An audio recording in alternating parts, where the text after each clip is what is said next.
Hey everybody, this is Rick with Downtown Roanoke Gardening with Rick and Jay. Maybe Jay will pop out if he's not too busy and join us.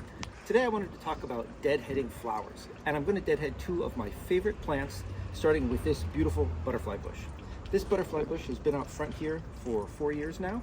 It does great all through the winter in this big stock tank. Keep it nice and full of water. Have a couple of holes in the bottom of the stock tank, so some drains, but it stays just in the conditions that the butterfly bush likes it. So, to deadhead, of course, real easy. I like to get right down above the first set of leaves beneath the flowers, right? And cut it off right there. And this, of course, encourages more growth. Now, I know that some people, when they deadhead butterfly bush flowers, they do when there's still maybe a couple little flowers up at the tip there.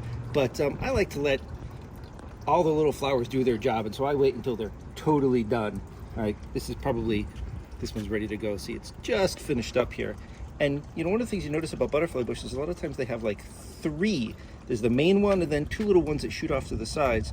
And so I make sure that I get those, but without getting the leaves right below them, because I don't want to cut off those leaves as well. So I try to do it really precisely, although, you know, sometimes I'm in a rush and I don't quite get it. Here's a really good example of it, of one right here, where I get all three, but not the leaves right below them. So I'll come back and I'll do the rest of these later, but I wanted to see this beautiful butterfly bush and just talk about deadheading it, because that's one of my favorite summer garden chores out front, is to spend some time here with the butterfly bush and sometimes some pollinators poking around and deadhead some flowers. Now let's go over and deadhead my other favorite flower, which is the snapdragons. Here we are with the snapdragons, my other favorite flower. We have a few snapdragons around, but this planter is just entirely snapdragons. A couple years in a row now, we've thought about doing something fancier with it, but all these snapdragons just self-seed in here, and I love them, and so what the heck? It's just a planter full of snapdragons. You probably know why they're called snapdragons, of course, because you hold one and then you pop it open and it snaps closed. Boop. Of course, it's done that way so that one particular pollinator is just big enough to open it, but small enough to get in there and get the food out of it for it. So, snapdragons.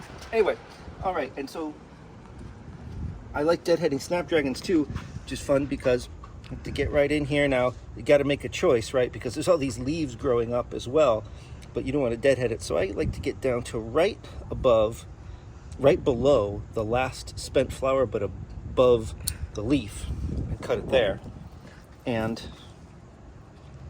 that encourages them to, of course, spread out, because, you know, if you have a snapdragon that has one big stalk, when eventually you deadhead it, you can actually just not even deadhead it, just trim it down really low and it'll poof out into a bunch. And so I'll probably do that with some of these. You wait a little while, it starts doing it on its own anyway. And so I'll just cut this one there, for example. And they're already spreading out, as you can see, but within a couple more weeks, the thing will just be dripping all over the place with snapdragons of all different colors, and it's one of my favorites. Thanks for watching. Bye.